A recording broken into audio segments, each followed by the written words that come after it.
சரியா 6 மாதம் வந்து எல்லா டாக்டர்களும் இப்போ இன்னைக்கு செக்கப்காக வந்திருந்தேன். நீங்கள் பார்த்தீங்கன்னா டாக்டர் சொல்கிற முதல் வார்த்தை,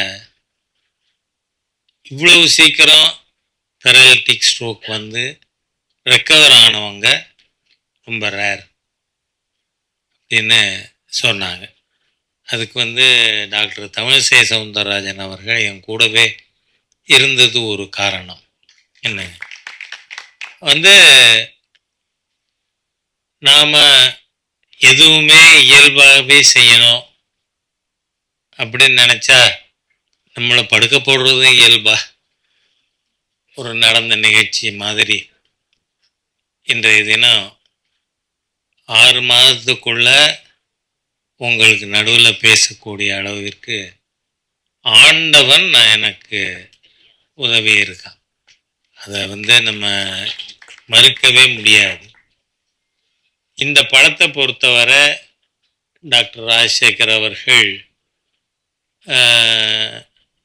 ஒரு விஷயத்தை சொல்ல விட்டுட்டாருங்க. மேக்கப்பே கிடையாது. இந்த படம் எடுத்ததில் மேக்கப்பே கிடையாது. சாதாரண காஸ்டியூமில் வந்தேன்.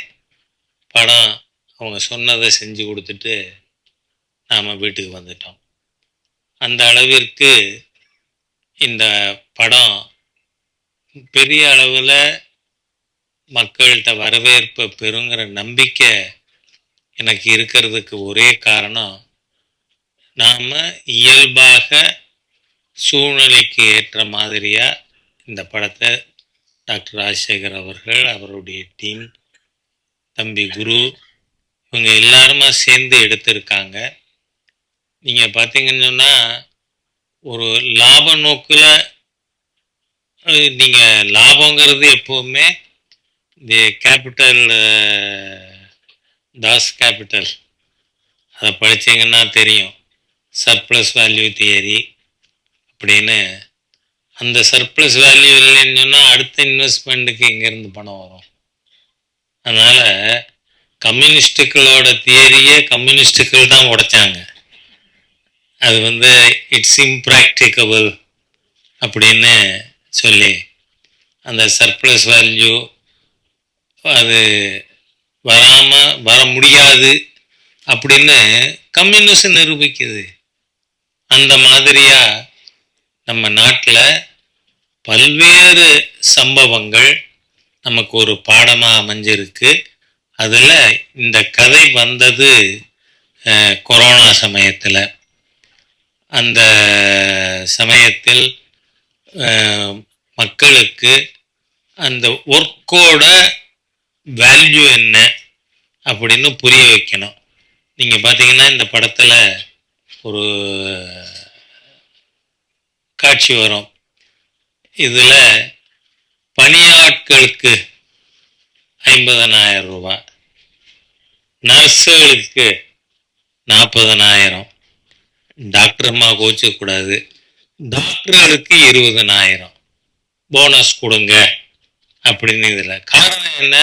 24 மணி நேரமும் உழைச்ச ஒரு கம்யூனிட்டி உண்டுன்னு சொன்னால் அது அந்த சுத்திகரிப்பாளர்கள்.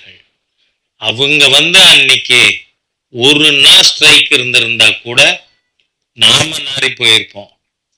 அந்த மாதிரியாக இந்த மருத்துவத்துறையின் மூலமா மக்களுக்கு எப்படி போய் அடைய முடியும் என்பதையும், அதில் ஊழல் செய்கிறவனை ஆட்சியே போனாலும் ஊழல் செய்கிறவனுக்கு எதிராக நடவடிக்கை எடுக்கணும் அப்படிங்கிற தீம் மக்கள்கிட்ட சென்றடைவதற்காக எடுக்கப்பட்ட படம். நிச்சயமாக எனக்கு நல்ல நம்பிக்கை இருக்குது.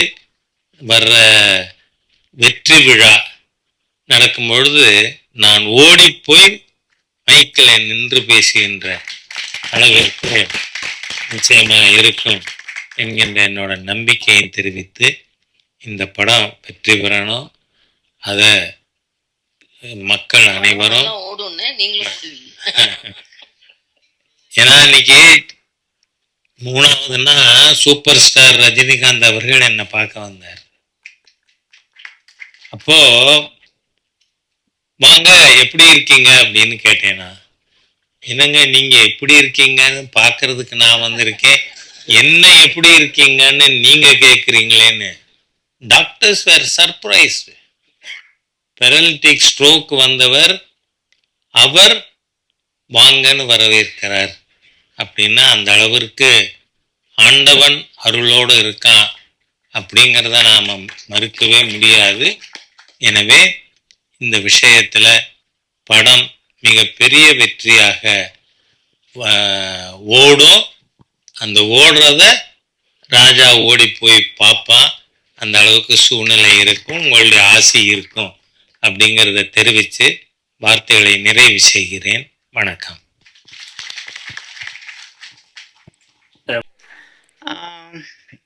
Thank you so much, sir, for giving this opportunity, Raja sir. எனக்கு இது ஃபர்ஸ்ட் டைம், என்ன பேசணும்னு எனக்கு தெரியல. Thank you for my team, Guru and Tabitha, Raja sir, ma'am. Thank you so much media for welcoming me. Yeah sir, thank you sir. படிச்சுட்டு வந்தவங்க வந்து இதுக்கு கேட்பாங்க, இந்த கலெக்டர் உத்தியோகம் கேட்பாங்க. நீங்கள் அதுக்கு போய் இல்லைன்னு சொன்னீங்கன்னா உங்களை அடிக்க வந்துடுவாங்க. பார்த்துருவோம்ப்பா, சொல்லிடுவோம்ப்பா, ஜெயிச்சிருவோம்ப்பா, கிடச்சிருப்பா, சொல்லிடுவோம். அது எம்எல்ஏட்ட சொல்லியிருக்கேன், எம்பிக்கிட்ட சொல்லியிருக்கேன், பொய்யை சொல்லிட்டு இருக்கணும். அந்த மாதிரி சூழ்நிலையில் வர்றது ரொம்ப கஷ்டம். இந்த ரெட்டை வாழ்க்கை எங்களுக்கு கஷ்டம். இன்னொன்று வந்து உங்களுக்கு மெயினாக என்ன சொல்ல வந்தேன்னா, என்னுடைய மனைவிக்கு நான் ரொம்ப நன்றி சொல்லணும். நீங்கள்லாம் ஒன்று தெரிஞ்சுக்கிறீங்க, ஒய்ஃபை மட்டும் நல்லா மதிச்சிருங்க. அது மட்டும்தான் நான் கற்றுக்கிட்டேன். அதாவது நான் ஒன்று சொன்னேன், எல்லாத்துக்கும் எஸ் சொல்லி பார்த்துருங்க, ஒய்ஃப் கிட்ட உங்கள் லைஃப் சூப்பராக இருக்கும். அதை மட்டும் செஞ்சுருங்க. சார் அதை தான் செஞ்சுட்டு இருக்காரு போல இருக்கு. ரெண்டு பேரும் ரொம்ப ஹாப்பியாக இருக்கு. நான் மட்டும்தான் செஞ்சுக்கிட்டு இருக்கேன்னு நினச்சேன். இங்கே பார்த்தா இங்கேயும் நடக்குது, உலகம் ஃபுல்லாக அதான் நடக்குது போல இருக்கு. என் மிஸ்ஸஸ் தாங்க எல்லாத்துக்கும் காரணம். எனக்கு ரொம்ப தைரியம் கொடுத்தது.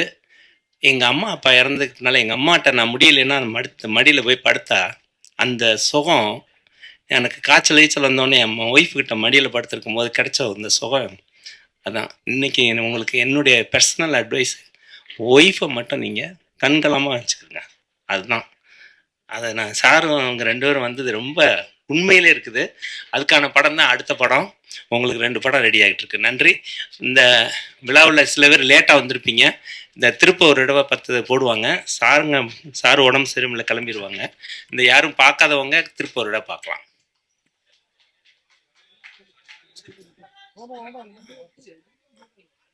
சரி, இந்த ஆடியோ ஒரு நிமிஷம் சார் வந்து இந்த